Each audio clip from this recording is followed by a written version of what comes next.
used to say. We have roll call. Every President single. Eric Green, Present. Secretary Treasurer Robert Richards, Present. Director Denise Odie, Present. Director Lyndon Stapps, Present.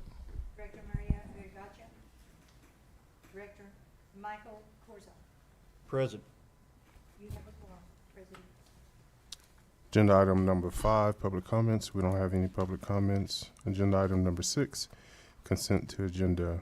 Approve of Brookshire Economic Development meetings for May 1st, 2025, and B, May financial report. Ms.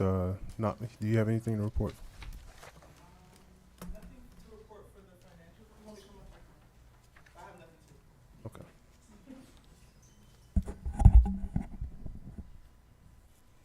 Anybody else? No. Nothing. I'll make a motion that we'll approve the BEDC meeting minutes for May 1st, 2025, and also the May financial report. Second. I second. All approve? Aye. Aye. Motion passed. Agenda item number 7, discuss and approve nominating Brookshire Economic Development Board members Denise Odie and Michael Kosar.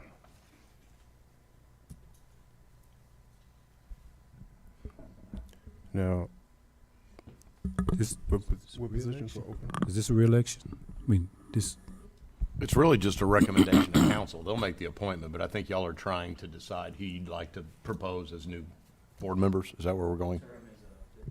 Is it term is up? Okay. Y'all are making a recommendation. Okay. okay, so I would like to recommend that Ms. Denise Odie and Michael Kosar be nominated to EDC board. Second. All in favor? Aye. Aye. Mr. Kosar? Aye. Motion approved. Agenda item number 8, election of a president, vice president, secretary, and treasurer of the corporation. Do we have any new recommendations? I'll make a recommendation that we'll allow Mr. Green for president. You can do them individually or individually. group. Okay. Group. It's up to y'all. Second. All in favor? Aye. Motion approved. I'll make a motion that we make Miss Denise Odie vice president. I second that. All in favor? Aye. Aye. Motion approved. Good with that? I'm good.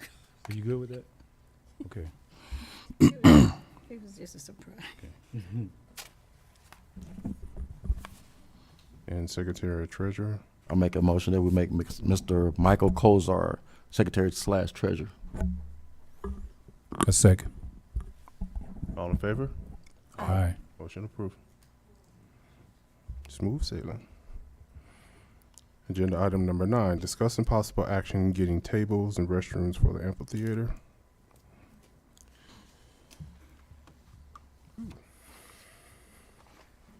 Go ahead. I have that, I don't have it with me, but I did share with Mr. Richards that, a photo that I personally think that the concrete slab should be put down for the picnic tables. Because if you do that, like the picnic tables at the school, Mr. Linden, with the wood tops on the bench, we can bolt them down, and if they get bad, we can replace them. Because the all metal picnic tables are like $1,100, $1,200. So you can get them probably a lot cheaper, and we can keep them maintained. But then you're able to bolt them to the concrete slab where they can't just walk away. And plus, also when you're weeding and cutting around them, the concrete has a lot better wear than just the table itself. Okay. Ms. Vicky, were you able to get in contact with the other company out in Wallace? So as of right now, we still don't have any, I don't have any prices on any of this stuff. All I know is just, I was looking at photos and stuff, and it looks awful clean and nice to have them picnic tables. You seen them at the back of the high school, how we did them? Yes. They look Backside of good. the cafeteria. Yeah, I mean, it's just much better than the tables last. Looks more presentable as well. Yes. Okay. Anybody else have anything? And like I said, I don't know if the public works can form them up and pour the concrete to save money, I don't know. I just wanted to share that, we looked at, last couple of weeks, we were looking at the buy board, and I mentioned to Mayor, and I have it in the report that I submitted, so, Okay. maybe a recommendation to table the agenda item until we get more information about the buy board for Correct. the other projects that are for the city. I have it listed in the report that I. Okay. Okay, you said buy board? Yes, sir. That would be the list of purchasing and vendors. That would- Okay. Well, a buy board is just, they've already gone through all the, kind of the process. Through the government and Right, right. state and all the purchase from them. Yep. Yeah. Okay. Well, we'll take no action on agenda item number 9. Agenda item number 10, EDC coordinators report.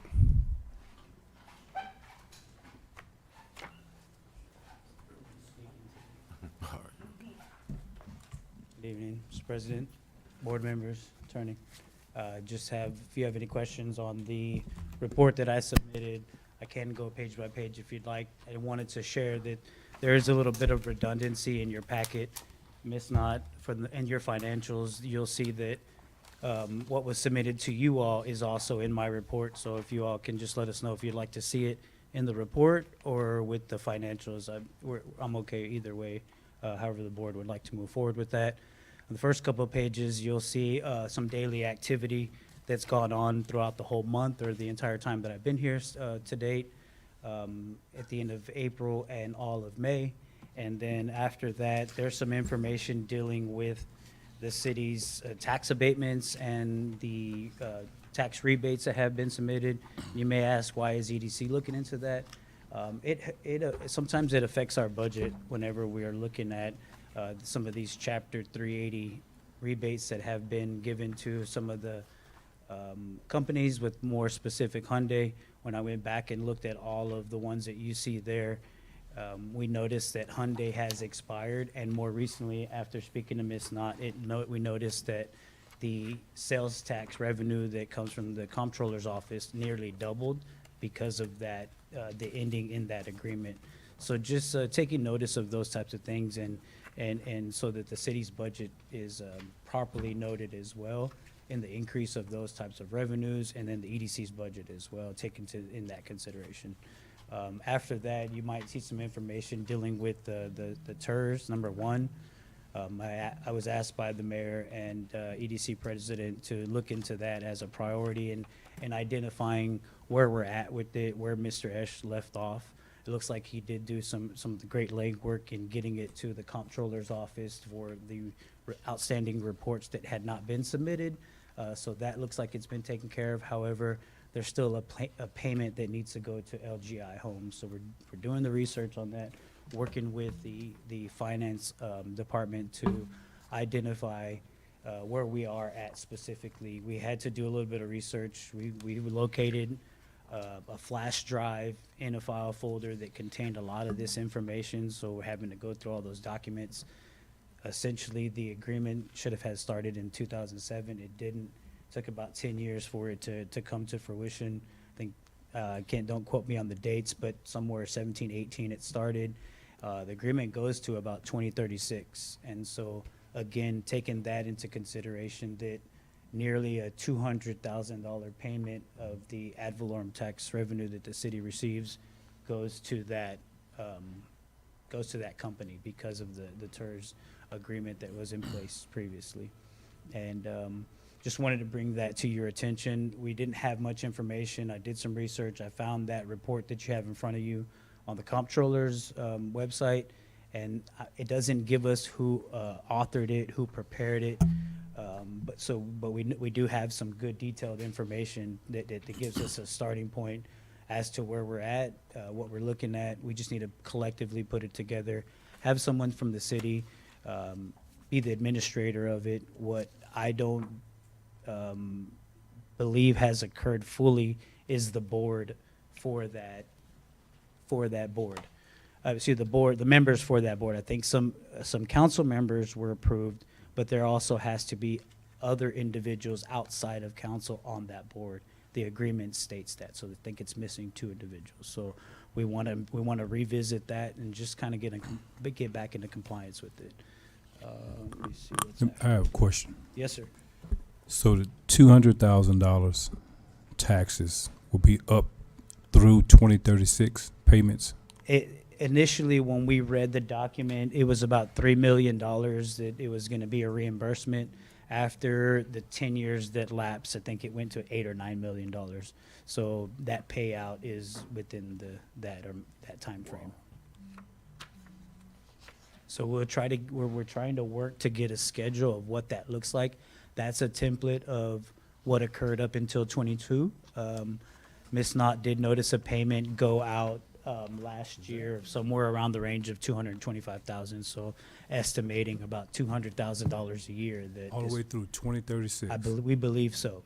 We believe so. So it's just making sure that when you all prepare your budget for the city, that's taken into consideration and Yeah, I bet. removed, you know. So we've been working very closely with this one right here. Okay. And after that, it's just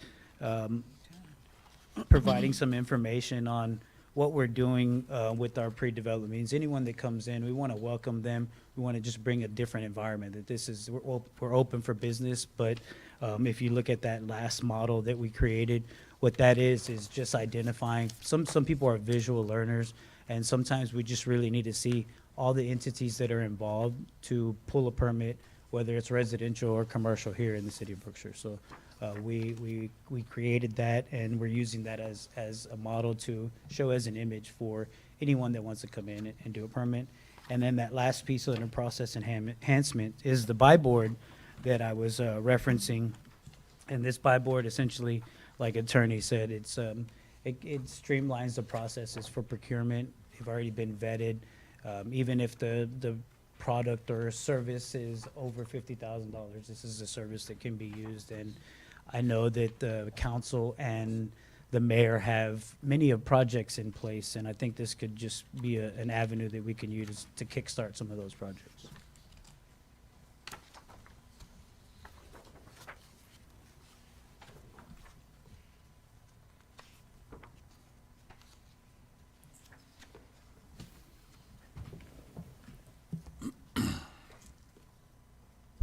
Is that it, sir? Yes. So do you have an update on Oh, I do apologize. any of the prospective businesses? Let me talk about that projects page. I didn't speak on that behalf. So let me speak to those projects directly, sir. So after the abatements page, or TERS, after the TERS page, you'll see projects. As you all are familiar, some are on city council. I think they'll be talked about today, the Brown Track Development. The city council approved the initial process for them to create a MUD, and so, you know, we're still in that process, and so I think they'll be talked about in the next meeting. The Grumfus tax abatement, which you'll see, I asked questions to the city secretary just about it. I knew that there was one previously. It wasn't a tax abatement. It was a Chapter 380 rebate. And I just noticed, just had a question when it was coming back on to the agenda. Not this council meeting, but Yes, sir. the second And- meeting in June. And so I noticed that it was the reinvestment zone being created first. And as, not sure if you all familiar, but the first reinvestment zone is north of I-10, west of Woods Road, and south of 90, and the Empire West, right? So that's reinvestment zone number 1. I see reinvestment zone 3 on the agenda tonight for city council, but I don't know where number 2 is at. They've changed the way we name it. I got you. So I just was looking at that, and I noticed that, But Do- this, where is number 2? There may not be a number 2. I noticed that Duro Bag received an abatement. I just didn't know where that reinvestment zone How can was we at. find out if there's not a number 2 or not? I can find out right now. Okay. Be back in a second. All And right. I just didn't know if Duro Bag was number 2. Ms. Vicky and I were looking, we've had a couple of discussions in reference to that. We found reinvestment zone 1. I see 3. we're thinking and speculating this could be 2, but that's just speculation at this point.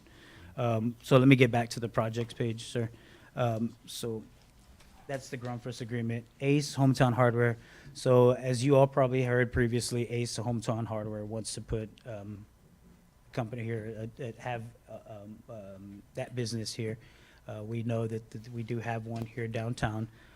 At this point, what they are asking for, what they did in Belleville, they have Belleville, Sealy, and Hempstead. They have a location, and I think a couple more locations. But in Belleville, what the EDC did there, they went through that process of requesting some funds through the EDC. The EDC, from my understanding, Ms. Vicky and I, we met with the EDC director from Belleville, and the EDC director provided us a lot of information on how that occurred. So what they did is they have a improvement program there in place, the EDC, and they have some dollars within the budget there. I looked at the EDC's budget here. That program is a line item in there, but there's $0 in there.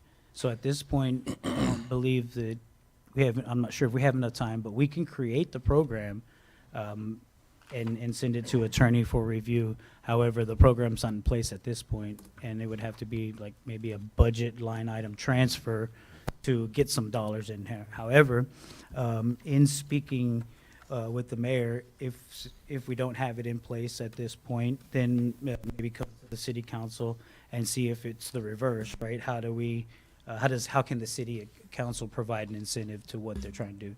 So at this point, since the program's not in place, I was just hoping that if I can just maybe get a nod from you all, and not necessarily any decisions being made, but a nod. Are you okay with having them come in here, do a brief presentation of what they're trying to do? What they did there in Belleville was about a $1.2 million, I believe $1.2 million improvement there. And so somewhere between $165,000 in sales taxes or something like that. That's what they're averaging. And so I just want them to come in and let them know, let you all know what they're trying to do. And then maybe if you all see fit, that you all can give a recommendation to the city council for a potential incentive in whichever capacity you all see fit. That's for the ACE. Are there any questions for that one specific? No. No. And the Nationwide Trailers, we did meet with them. You know, we talked to them. They didn't say anything about a non-disclosure, so we're just that's why we have it there. Nationwide Trailers, we met with them, and that's where the model kind of came from, implementing a model of having the drainage district, the water district, the city engineer, the building official, and letting them know that potentially TxDOT come into place, having all those individuals in one place. This is the first meeting where that model kind of started. And what they're trying to do is on the other side, on the south side of I-10, where there's already an existing company there, they want to come in and do no improvements on the property. So what the city has provided to them is the engineer is working with them in identifying that since there are no improvements on the property, there would be no issues.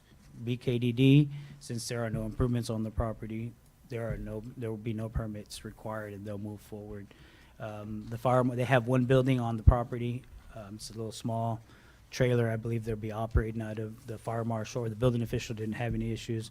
I'm just in contact with the water district to get their needs. What they need is the capacity of what they're trying to do, the usage and whatnot. So once we close that loop, we can give them a timeline of when they can receive a permit. And that's really what they're after, so they can purchase the land and open their doors. Okay. You said that's on the south side of I-10? Yes, sir. Are they And- just trying to buy that trucking outfit? Is that what they're doing? They're gonna purchase just the land and have their own Nationwide Trailers, just not make any improvements to the land. So the outfit there they will leave. Yes, yes. So with the permit or not, would they have to get